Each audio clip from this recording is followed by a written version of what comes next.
The third stanza of this Akathist hymn is my favorite stanza, and that's why I wanted to make sure I was saying it. I'm so glad that Father chanted the second and the fourth stanzas for us.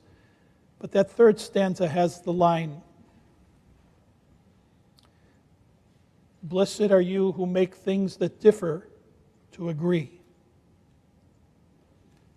And then the reason it says that is because she has somehow managed to yoke together motherhood and virginity. These two things don't get along. They don't go together.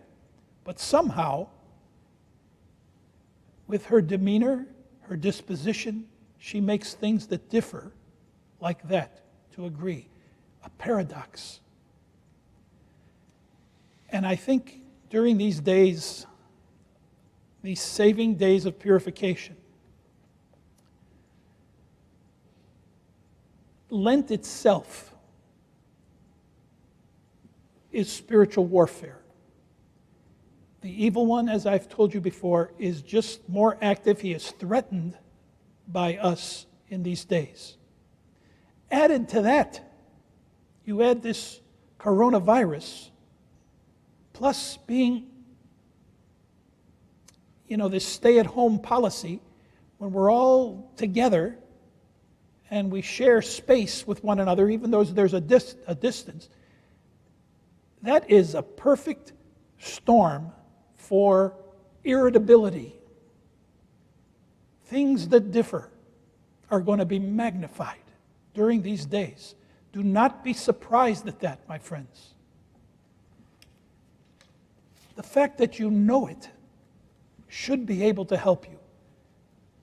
Remember last Sunday, I spoke about that demon that was hard to detach from that man. The disciples couldn't do it.